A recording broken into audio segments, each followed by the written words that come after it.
Hey, welcome back to the Downline podcast, where we seek to equip Christ followers to faithfully walk with Jesus and pour themselves into others. We continue a conversation we started last time today with my good buddy Jason Sevilles. We continue to talk about loneliness and a biblical framework for friendship. Jason, thanks for joining us again. Yeah, good to be back. All right, let's go to, I'm going to reference again something we talked about last week, but the sermon you preached, you referenced Proverbs chapter 18, which I'm guessing was maybe your launching pad text for that sermon as far as biblical friendship when y'all were in a Proverbs series there at Del Rey this summer. As you studied the scripture, as you offered that to your church, what were some of your takeaways and biblical ways of viewing how we start to minister to one another in light of this particular struggle? Sure. So we that was one of the verses we anchored really in 5 verses. We usually in the series, in the Proverbs series this summer, would have kind of an anchor section. We read a number, so a few more that were helpful. So Proverbs 27 verses 9 and 10, oil and perfume make the heart glad, and the sweetness of a friend comes from his earnest counsel. Do not forsake your friend and your father's friend. Do not go to your brother's house in the day of your calamity. Better is a neighbor who is near than a brother who is far away, which is extremely helpful verse for any people who are living away from, extended family, to realize that. Proverbs 17:17, a friend loves at all times, and a brother is born for adversity. Proverbs 18:24, a man of many companions may come to ruin, but there is a friend who sticks closer than a brother. Proverbs 27:6, faithful are the wounds of a friend, profuse are the kisses of an enemy. And then the one you talked about, Proverbs 18:1, whoever isolates himself seeks his own desire, and he breaks out against all sound judgment. So those are some of the verses that we kind of landed in. And part of, that even thinking through, I mean, you see there, like, what is a friend? You see there's mutual and committed affection for one another. Right. So a friend loves at all times, which that doesn't mean that you should be a relational smotherer. Some people, the problem with friendships is that, like, they don't know, like, they're just attached at the hip, don't know when to say no. But that's not what that verse is actually talking about. So a friend loves at all times. It means all kinds of times. That's why the very next line says a brother is born for adversity. So a friend isn't just like there when everything's nice and easy and you don't have any drama going on. No, a friend there's that affection. It's mutual and committed affection for one another. And there's sweetness to friendship. Right? That's why Proverbs 27:9 says the sweetness of a friend comes from his earnest counsel. There's a brotherliness to friendship and a sisterliness to friendship, which, it's interesting because when you read this Proverbs, there's often a contrast between a brother and a friend. But I think the reason that contrast is there is that the relationships are so similar, that there's almost like a familial kind of thing in a way that a friend can actually be closer than a brother, because you actually choose your friends. You don't choose your family, but you choose your friends. Well, that's what I was about to say, is that you bring the element of choice in there, and it I should say at least, it adds a layer of depth that when you kind of feel like it's a dutiful thing or it's just a necessary thing or something you can't escape, that's not there. Choice it's one of the reasons why, as a side note, the whole idea of election is such a profound thing to me, because there's a reality of God doesn't tolerate me, but he has chosen to share himself with me out of delight and desire, not out of compulsion and like this have to. And so, that idea of choice adds a layer to friendship for sure.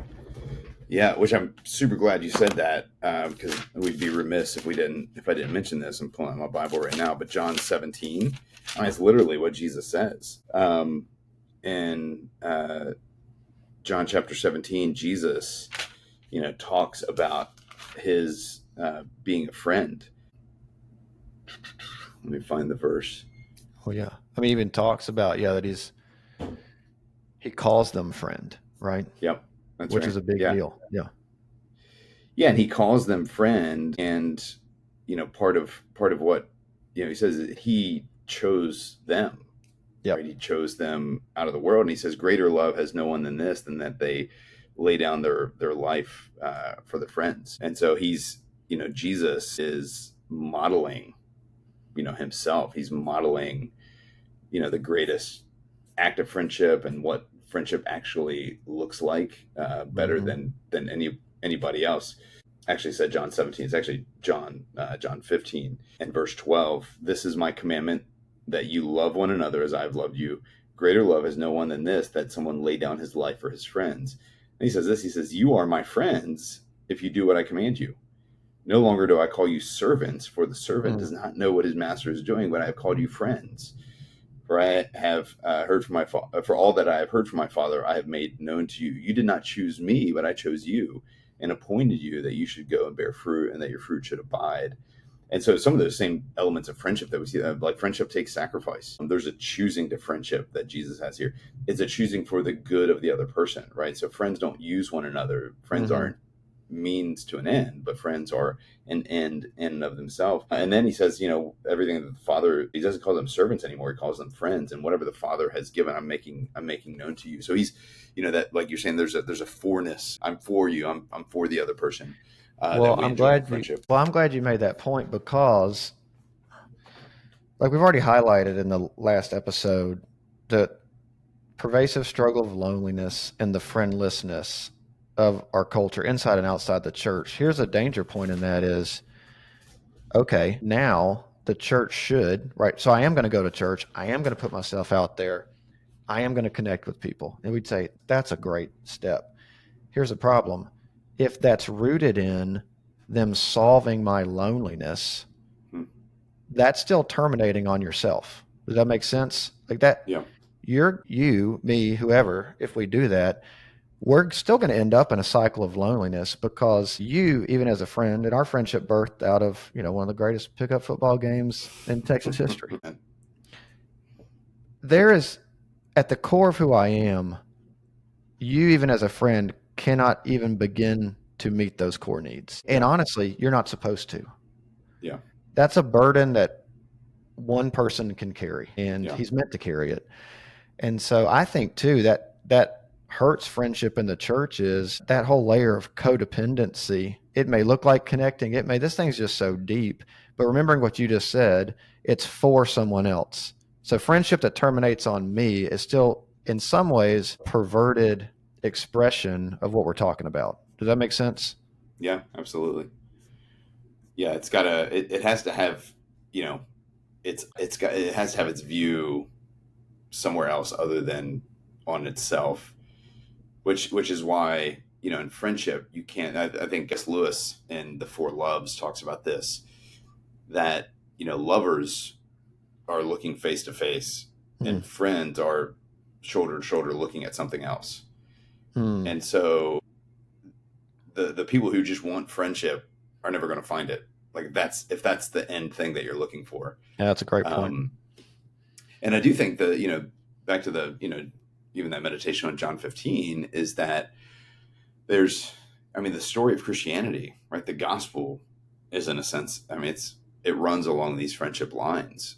I Hmm. think that's what we're getting from John Yeah. 15, because, if you think back to Genesis 1 and 2, like Adam and God were walking in the garden. It's a very common Hebrew way of saying, of talking about friendship. They walked together in the garden. So there was friendship, lost, and then and impossible to, like, you can't pick up the phone and patch that relationship like that. Yeah. Right. That's Right. not happening. And so what we needed was, we needed Jesus to come and take us from being enemies of God. And it wasn't just like, hey, we're not friends anymore, we're acquaintances. Like, we're actually Yes, enemies of God. that's right. And Christ had to come take our punishment in our place, so that we could go from being enemies to being friends of his Hmm. again. And that's what Jesus Yeah. says, hey, I call you friends. I've chosen you, and I've called you friends, which is, it's a beautiful thing just to even think of friendship through the lens of, man, that's actually the gospel story, No, is a that's story of great. friendship. No, that's a great point. I think here's a difficulty, or potential difficulty is, if we eisegete any of these passages and take, right, so I hear friend, and I've got a picture of either somebody or a there's something that comes to mind when I think that, but there are also these cultural lines of defining what a friend is, Mm-hmm. and a lot of those are actually counterintuitive to the gospel message. So, for example, a friend is somebody that's never going to tell you no. They're never going to hurt your feelings. They're only going to affirm all of your self-expressed desire. Now, that's a friend. Now, anybody that may push against that, well, that's not a friend. You know, the cultural narrative would be is that's not a safe person, right? Get that person, you know, out of your sphere of influence. And I do think part of the challenge in ministry is a lot of Christians not fully even calibrated to just how much some of those cultural definitions of friendship have crept in. And so some of the dissatisfaction we're feeling is, even as believers, not starting with a viewpoint of what a friend actually is and the role they actually fill. Does that make sense? Yeah, for sure. Which is, I think, one of the things that makes the Proverbs on friendship so helpful. Because, you know, as I read earlier, Proverbs 27, verse 6, faithful are the wounds of a friend. Which I think in that one line, that's like half a verse, it gives us both the vision for why we need friendship and why it's so hard. Right? Because, you know, we need friendship because in friendship, we give and receive healing wounds, not like a knife attack, but like a surgeon's scalpel. Yes. For our good, things that might be hard in the moment, but they're good for our soul. And our friends love us enough to wade into such conversations. Like, that's what we need. And that's what true friends will do. But, you know, even a friend loves at all times, even when it's hard. And then Proverbs 27:9, oil and perfume, which are expensive, luxurious items that made people happy in the culture, right? Or oil and perfume make the heart glad, and the sweetness of a friend comes from his earnest counsel. So we want that. We desire that. I want earnest counsel, which in order to have earnest counsel, we need to be known by people and we need to know other people, right? That's how that takes place. But you see there again, the thing that is so appealing and the thing that we desire so much, and yet the thing that makes it hard, and giving wounds to a friend, earnest counsel, like that's going to take time, you know. So it's both the thing that we need and the thing that I think makes friendship hard, but why we push through it, those things, to pursue it in a helpful way. Where do you all right, so let's say you've just preached this at Delray, and some dudes come up to you after church and they're like, hey, that resonates, I need that, where do I start?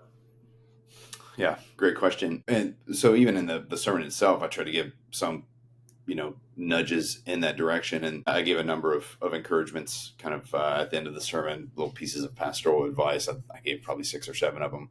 And the first one was be the friend that you want. Because our tendency, I think, is to read all of these Proverbs and mentally fill in the friend referent with other people. Right. Yeah, so that's what someone's doing for me. That's right. So we read a friend loves at all times and say, yeah, absolutely. Like I need that. Like I'd love somebody to love me at all times. Or there's a friend who sticks closer than a brother. And we say, sure, sign me up. You know, I would love a friend like that. Somebody who sticks closer than a brother. You know, but if you're desiring stronger friendships, the key is less about hoping people would get their act together and perfectly befriend you, and more about being the friend. Again, this is another thing from Drew Hunter's book that was really helpful, of him saying, like, if you're struggling for friendships, the I can't remember exactly how he said it, but something like that. Like, if you're struggling with friendships, the action point isn't like go out and I need to go find the friend, but go be the friend. Like, go be the friend. Like, be the friend that you want, which means we need to initiate. We need to pursue. Those who initiate and pursue and focus on being a good friend to others will be those who find themselves with better friendships, right? Again, Jesus exemplified that. He was never in a hurry. He never turned down a meal invitation. He had which I don't know what it's like where, you know, whoever's listening to this, for whatever reason, recently here in our area, I hear a lot of times, you know, it's the the FOBO, right? Fear of better options. Oh yeah. Just kind of plaguing a lot of people it's weird because I don't feel like I've seen it, like my age group, but I hear it a lot in our church of like, man, I invite somebody over and they say yes and they cancel at the last minute because something better came along. Or I invite somebody, you know, I try to initiate with somebody and they won't commit to it because they want to kind of wait and keep their options open and see what's going on, which I didn't say this in my sermon, but I just want to be like, hey guys, that's dumb. Like, please stop doing that. That's so stupid. Like, whoever's doing that, stop it. That's the old Mad TV skit. Stop it. Right. Yeah. Yeah. Oh, it So I don't is. know. So we need to initiate and pursue others. So be the friend that you want. I think is Yeah. a good Well, starting spot. I was reflecting on this just a few weeks ago at Redeemer out here in Dripping Springs in a sermon of I can't claim to know the biblical breadth of this statement in completion, but I've still not found an example of relational engagement either from God to humanity or even from person to person that doesn't begin with an intentional invitation. Hmm. I haven't found like a true relational connection in scripture that just seems like this random happenstance, if that makes sense. Like there's an intentional initiation. The most notable one is God, right, towards us. And then the second thing would be, I think, just in the pattern of the incarnation, Jesus taking on a body and there being an embodied relational presence is a really big deal. Yep. And I'm looking at starting points, like you're saying, initiate. It may begin with an invitation, and it's got to be like there's a sense of embodying and being truly present with someone that's an indispensable part of the kind of friendship we're talking about. Yeah. Absolutely. Yeah. And this kind of starts to segue into the second encouragement I gave, which was to make time for friendships. So be the friend, but then also make time for them. And obviously realizing, man, we're gonna have different seasons of life and different capacities and things that are gonna help or hinder that we're busy. But that's not an excuse, right? It's not a legit reason to not have friendships. Here's a quote from Drew Hunter. He says, "One myth that keeps us from enjoying friendship is that we're too busy for it. It may be true that you are too busy for friends, but that doesn't mean you should be." I Hmm. was just really convicted by that because Hmm. it's so easy to say that we're too busy. I can't remember after that in the book. He said something along the lines of, it'd be like, if it's a necessity of life, if we have this Edenic ache, if this is part of who we are, it's not an add-on, but something what it means to be human. Then to say I'm too busy for it, it's kind of like saying, hey, I don't have time for air because I'm too taken up with water and food, Yeah. right? Like, Yeah. no, it's something that we need to create. Now that does mean we may have to tweak some stuff in our current rhythms. We may have to tweak some stuff in our current priorities. We might have to be creative and involve others in our rhythms of life. And anybody familiar with Downline are familiar with this kinds of statements, just of like, that's how you have a discipleship lifestyle Yeah. too, right? That you be creative. And I think it's the same thing. Like how do you invite people in on things, and how do you, so, Kim's used this example before. I mean, really stretching all the way back to even when we lived in Memphis. But, if a younger woman is wanting to get time with her and is looking for her to carve out 2 hours to go sit at Starbucks together, like, man, that's going to be, those are going to be few and far between for my wife. But if someone's like, hey, can I come over and just kind of be with you during dinner prep, or as you go on a walk, as you're, go for a walk around the neighborhood, or, hop in on rhythms of life as we're taking kids to sports stuff, like those kinds of things, Right. man, you're gonna have a lot more opportunities for those kinds of things. So I do think that, as we're talking about isolating ourselves, there's ways to make sure that we're, or try to create rhythms and opportunities, which I think for people who are married, this is, I think it, don't isolate, that proverb talked about not isolating oneself, but don't isolate your spouse either. Hmm. So husbands and wives should be, now Hmm. obviously we can overdo it, right? With a guy who's playing, 124 rounds of golf every Yeah. week, Why'd you have to kind of a pick thing. golf? I had to, I know my Yeah. audience, but there's ways to overdo it. But and this, Hunter says this in his book, that he and his wife free each other up for friendships, Hmm. realizing that means that's time that I'm not spent with my spouse building kind of marriage equity.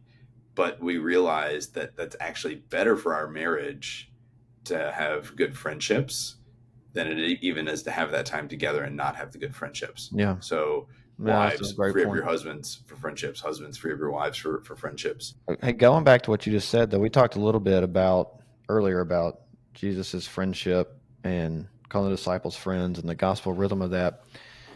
And I believe this. I mean, I didn't live back then. I can't prove it, but I don't fully buy into the fact that we're necessarily busier than we've ever been if we just define that by margin of time that's not attached to something. We have more things we can do now, but let's go first century. It's not like those guys were sitting around with a ton of time that wasn't allocated towards something. Like what we can do now in 30 seconds, it may have taken them 3 hours, but they were Yeah. engaged for those 3 hours. So, Right. this has always been the case, which is why in the pattern of Jesus and friendship, that Mark 3, they were with him. He appointed the 12 that they would be with him. It was an assimilation into everything he was already going to do. It wasn't a additional carved out, whatever ministry for Jesus. It was they're going to be with him, and they're walking where he walks, eat where he eats, sleeps where he sleeps. Some of that we're not going to do now because we're not having randos come sleep in our houses with us. But the point is, it was never like there just didn't exist this world where they were sitting around doing nothing and just hanging, and they weren't nearly as busy as we are. This has always been part of a human problem, which is why Jesus' pattern was, hey, come with me while I'm already in these rhythms. Yeah, that's right. And I do think our mobility, if you take mobility as a kind of a culprit of our loneliness, which I think one of the books I read on this, talked about several reasons why friendships are hard now. I think the technology is a big piece of it. Various things. And one of the authors was talking about mobility. Yep. And part of that is, and gosh, I can't remember, this wasn't in a book. I heard this years ago as an illustration of, when the bicycle was first invented. I can't remember which preacher, some famous preacher who was like decrying the technological advance of the bicycle, because it would take us further than we needed to go and places we didn't need to be and, waste our time, kind of a thing. So like, man, how much more today? But the mobility piece is also just in transient locations where people are constantly coming and going, which makes it hard. And I think increases that need to have intentionality, right? Because if not, where we'll end up is just saying like, man, I'm not investing again. I just poured a couple years into this friendship and they moved. So I'm done with that. Like I'm going to, but if anything's worth doing, it's worth doing even if for 6 months or a year, and it's good for us. And so, and that's why if we have gospel lenses on as we're viewing friendships, we realize like, hey, I'm going to be better for this, and the other person I'm building into is going to be better for this, even if we're not together for that long. That's right. And so we need it, and we keep pursuing those things. Well, and that I do think mobility is I think that's a legitimate hurdle, right? I mean, especially the bigger city you live in. I mean, it's one of the things, even as we were evaluating pastoral opportunities, and one of the big attractive things for being out here in Dripping Springs now is, the challenge of somewhere like a Dallas or a Houston was going to be, how do you localize things enough to have accessibility and proximity to the same people over and over again so that we can develop the kind of relationships we're talking about right now. And there's some real challenges I feel for people that, even DC or Dallas, whatever it is, like trying to localize as best you can is a good practical step, but mobility is a big challenge of that. For sure. Yeah. All right. Give us a couple more before we close this episode down that, starting points and helpful things for people as they're pursuing this. Yeah, another one that I shared was to be Christian in your friendships, engaging around Christian things. Like, it seems obvious, but we can so easily be caught up in all kinds of other stuff. And I think it gives a depth to our conversation, which helps form friendships better. Again, earnest counsel that was talked about in Proverbs. Put some more flesh on that one though. Like what? Like specifically, what do you mean? Well, and I think this was Hunter again who said this in his book, that we often talk about doing life together. And he said, that's great, but we should talk about doing spiritual life together. And I love that, because I was just talking to our staff out here earlier this week about all the things we say that mean nothing. Not necessarily we at our church, but I mean, just Christian community at large. Like, authentic means nothing. Community means nothing. Doing life together. I mean, unless we do exactly what you're talking about and really drill down to this is what that means, they're just words. That's right. Yeah. And so, so to put flesh on that, like, man, praying together, affirming one another, expressing appreciation and love to a friend. Those are the kinds of things where we, you know, if we can't share on a heart level with a brother or with a sister, if we can't affirm one another, if we can't point out evidences of grace, if we can't pray together, if we can't open scripture together, like, we're just like, that's not a friendship. That's in a Christian sense. We need to do that. Another good quote from Hunter in his book, he says, affirmation will feel out of place in a relational culture where sarcasm, competition, and comparison are the norm. And I think that's just so true. In a lot of our friendships, we can't get past like the sarcasm and competition, the comparison. Like we can't affirm one another, and we're not going to be able to have that earnest counsel and that deep heart level friendship. Well, sarcasm is spiritual. I'll let you keep holding on to that one. Certain types and certain contexts, I would agree. Like my Here's a couple more, because there's some quotes here that I want to make sure I get to, which are just, I think, are fire. So number 4 that I shared was pursue friendships and community.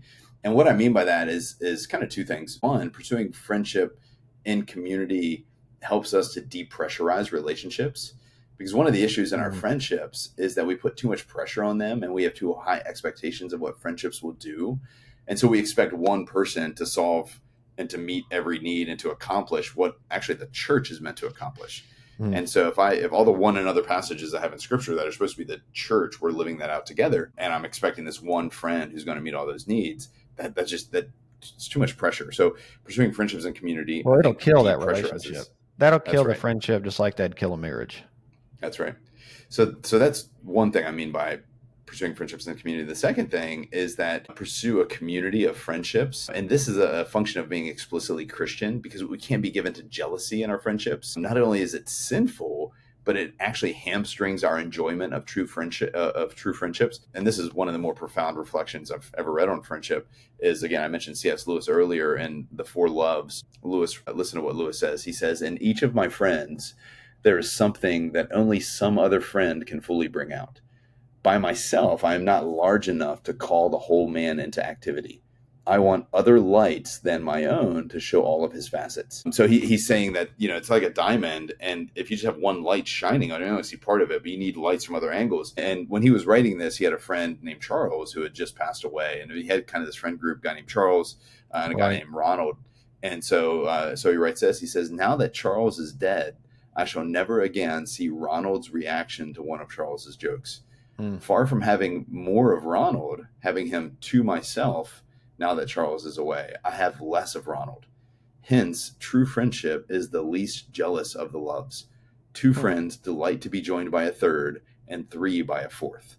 And I'm like, man, if we're given to kind of exclusivity in our friendships, or a turfiness in our friendships, we're actually not. One, it's just sinful and goofy, right? But then 2, we're actually harming ourselves, because we need more lights to show the more facets of ourselves. So I just think pursuing friendships and community is essential. Number 5, proximity matters. Proximity. So again, better is a neighbor who is near than a brother who is far away, which I would take both to, I think, to modernize that. So certainly geographical proximity. Also think that embodiment that you were talking about earlier matters, right? Better is a brother who is actually there than than a neighbor who's actually there than a brother who's far away. And so again, in a mobile society, in a transient area, we need friends where we are. Number 6, I teased this one earlier, but don't make friendship the goal. Again, this is another C.S. Lewis quote from The Four Loves. He says, we picture lovers face to face, but friends side by side. Their eyes look ahead. This is why those pathetic people who simply want friends can never make any. The very condition of having friends is that we should want something else besides friends, where the truthful answer to the question, do you see the same truth? And this is, pause for a second, earlier he talked about really the essence of friendship is 2 people coming side by side and saying, what, you too? I thought I was the only one, right? So he says, where the truthful answer to the question, do you see the same truth, would be, I see nothing and I don't care about the truth. I only want a friend. No friendship can arise. There would be nothing for the friendship to be about, and friendship must be about something, even if it were only the enthusiasm for dominoes or white mice. Those who have nothing can share nothing. Those who are going nowhere can have no fellow travelers. I mean, hopefully our friendships are going to be about more than dominoes and white mice, but, our shoulder to shoulder, looking at Christ, having common things that we're pursuing together are going to be huge for our friendship, which is, why my final exhortation to the church was that the gospel is the key, right? Mm. Jesus has called us true friends. Anytime we celebrate the Lord's Supper together, we're reminded of his love for us. Even when we struggle, he pursues us. Even when we're alone, he's near. Even when we've messed up, he forgives. Even when friendships are hard, like he's our friend. And when he saves us into a community, not out into the ether, but he saves us into a community where friendship is possible. And he gives us his spirit to empower us to walk in a manner worthy of him and to do all the hard things that are required of pursuing friendships. Well, I love that. I mean, blesses me. I think it's going to bless everybody that listened as we take some pragmatic gospel-driven steps towards it really combating this loneliness deal we talked about last week and experiencing friendship with one another. Hey, thanks a ton for your time and being with us, and we'll do it again. Yeah, man. Thanks for having me.